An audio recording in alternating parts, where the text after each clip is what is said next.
Programme के बाद फिर खुशामदीद जी बलूशा। इतने टैलेंटेड बच्चे बैठे हुए, आप मुझे बच्चे तो बैठे हुए लेकिन बच्चे बात नहीं खुशी कर रहे इतनी हो रही है हम हमसे दोनों को, बेटा हमसे बात नहीं हो रही, इतनी खुशी हो रही है आप दोनों माशाल्लाह की अच्छा तरह हुरैरा, हैं। आप बताइएगा कि वर्ल्ड मेमन ऑर्गेनाइजेशन ये क्या है और किस तरह से? वर्ल्ड मेमन ऑर्गेनाइजेशन जो है एक हमारे एक ऑर्गेनाइजेशन है मेमनों की, जो ग्लोबली पूरी दुनिया के अंदर काम कर रही है।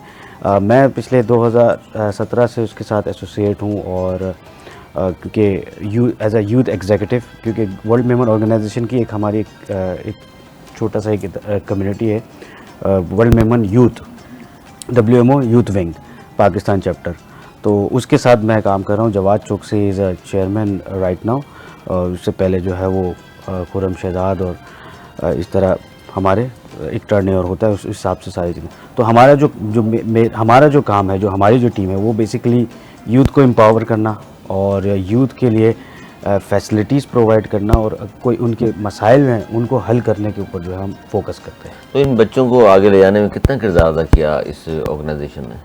वर्ल्ड मेमन ने काफ़ी वर्ल्ड मेमन के जो हमारे जो WMO यूथ के जो चेयरमैन जवाद चौकसी ने उसने काफ़ी एफर्ट करी और लोगों को अवेयर किया, बताया, जिसकी वजह से कुछ स्पॉन्सर हमारे पास जो है वो कनेक्ट भी हुए हमारे साथ, और ख़ुद जो है वो उन्होंने खुद भी जो पर्सनली जो हो सकता था उन्होंने जो है वो इनको स्पॉन्सरशिप के लिए अमाउंट भी दिया।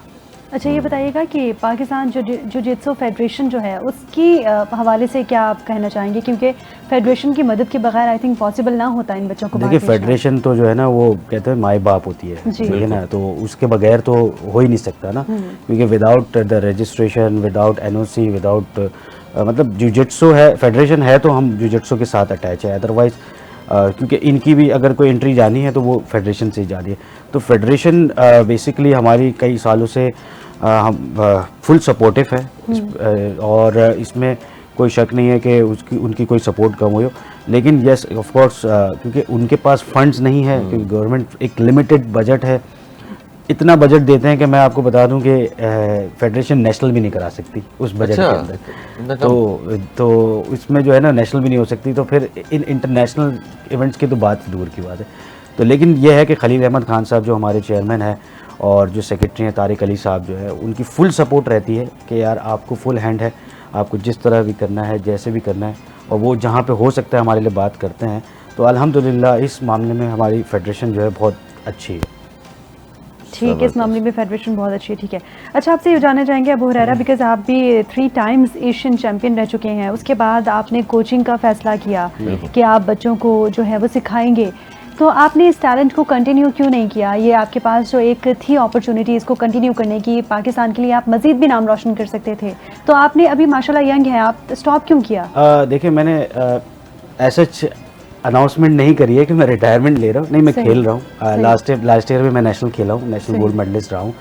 पिछले तकरीबन मुझे 15 साल हो गए अनबीटेबल हूँ पाकिस्तान में माशाल्लाह, और अभी भी नेशनल होने वाली है, तो माइट भी पॉसिबल। अब ये डिसीजन फेडरेशन लेगी कि या मेरा डिपार्टमेंट लेगा पाकिस्तान वापदा कि मुझे खेलना चाहिए, मुझे रेफरीशिप में होना चाहिए, बट मैं अभी भी खेल सकता हूँ। बट हमारी एक कैटेगरी होती है जब आप, क्योंकि मुझे 20 साल हो गए खेलते हुए, तो एक हर एक एज भी होती है, लिमिट होती है। बाइक भी आप लेते हो ना, 20 साल आप चलाते हो तो उसके इंजन भी जो है एक वक्त में आके कहता है कि यार बस करो, मुझे रिप्लेस करो, दूसरी ले लें। हाँ, तो वो ये अब इंसान का जिस्म भी ऐसे ही होता है कि आपके जो जॉइंट्स हैं, आपकी जो बोन्स हैं, ये सारी चीज़ें जो एक वक्त में आके कहते हैं कि यार अब बस कर लो, ये हार्ड वर्क, इतना हार्ड वर्क नहीं कर सकते आप, क्योंकि हमारी ट्रेनिंग का स्केड्यूल ऐसा होता था कि 8-8 घंटे दिन में हम ट्रेनिंग्स करते थे, क्योंकि वर्ल्ड का टारगेट लेना है, एशिया का टारगेट लेना है, तो आप it's not easy, gold medal लेना इट्स नॉट ईजी, मेहनत बहुत मेहनत होती थी।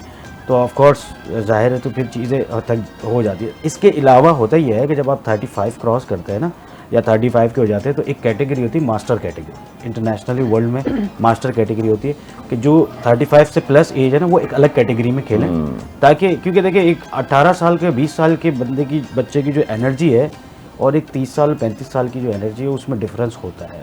अब लोगों को समझ आ गया, पहले ये नहीं होता था, पहले एक ही कैटेगरी में सब खेल रहे होते थे, लेकिन अब इंटरनेशनली सबको समझ आ गया, कैटेगराइज कर दिया कि 35 से 40 वाले एक अलग कैटेगरी में, 40 से 45 वाले अलग में, और 45 से 50 वाले अलग कैटेगरी में खेलेंगे। जी सर, वेट कैटेगरी भी होती है ना, वेट कैटेगरी तो एज कैटेगरी भी बना दी है। ठीक है। तो इससे ये फ़ायदा हो गया है कि आपके पास एक अलग और एक नई अपॉर्चुनिटी आ गई। तो ऑफ कोर्स इंशाल्लाह चांस मिला तो ज़रूर खेलेंगे। फिटनेस है, ट्रेनिंग करते रहते हैं, इनके साथ फाइट्स करते रहते हैं। ये छोटे बच्चे हैं, हमारे से बड़े बच्चे भी करते हैं। तो और कोचिंग की जो बात रही ना, कोचिंग बेसिकली मैंने अभी से स्टार्ट नहीं करी है, क्योंकि हमारे टीचर ने जो है ना वो हमें साल के बाद जो है वो क्लब के अंदर ही फ्रंट पे खड़ा कर दिया था कि बेटा अब आप वो कराओ, प्रैक्टिस कराओ, ये कराओ। तो आदत बनी हुई थी।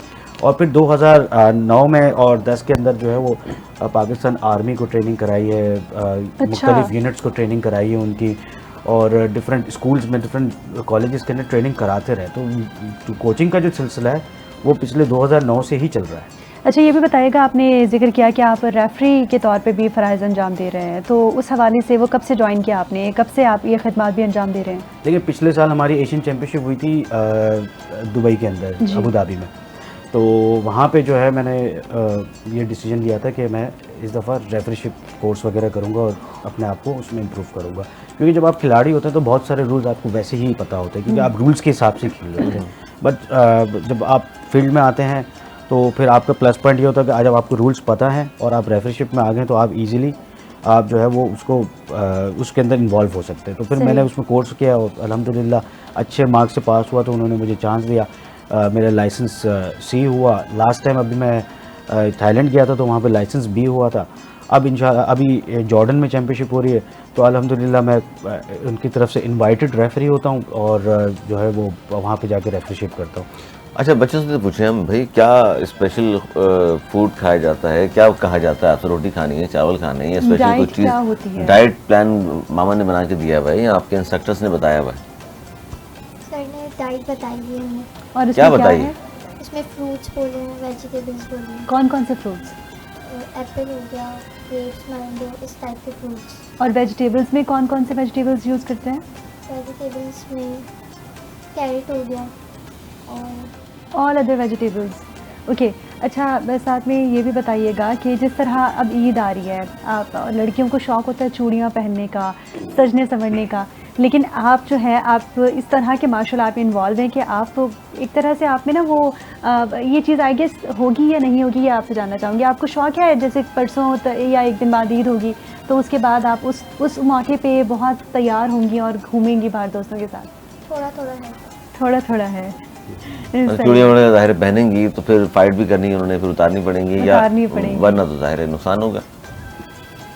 आप क्या खाते हैं जनाब, क्या फूड डाइट प्लान आपको शेयर किया गया है? Meat, fruits, vegetables, dry fruits. तो उन्होंने एक चीज़ की चोरी कर ली है, इनको दूध बड़े स्ट्रिक्टली बताया गया है और दोनों जो है दूध को चोरी कर रहे हैं इस वक्त। हाँ। अच्छा, बाहर भी आप दोनों बेटा गए थे, तो वहाँ की ट्रेनिंग देखी आपने? आप ही की तरह ट्रेनिंग है उनकी भी, आपसे भी सख्त ट्रेनिंग थी? बहुत सख्त। सामने वालों की बहुत ज़्यादा सख्त ट्रेनिंग थी। अच्छा, सब देख लें, बच्चे कह रहे हैं उनकी ज़्यादा सख्त ट्रेनिंग थी, लेकिन देखना कि जब आपको ट्रेनिंग दी उन्होंने, उसके बावजूद माशाल्लाह जीत कर आप लोग आए हैं। आपका अपना टैलेंट भी है, लेकिन ज़ाहिर है उस्ताद के बगैर तो कुछ भी नहीं हो सकता। बेशक ऐसा ही है। बहुत शुक्रिया अबू हुरैरा, आप इन बच्चों को हमारे साथ अपने साथ लेके आए और हमसे मिलवाया इन बच्चों को आपने, बिकॉज़ हमें उन बच्चों को, उन लोगों को देखने की ज़रूरत है, उन लोगों को रिकग्नाइज़ करने की ज़रूरत है जो पाकिस्तान के लिए कोई ना कोई काम कर रहे हैं, पाकिस्तान के लिए जो है वो खिदमत अंजाम दे रहे हैं।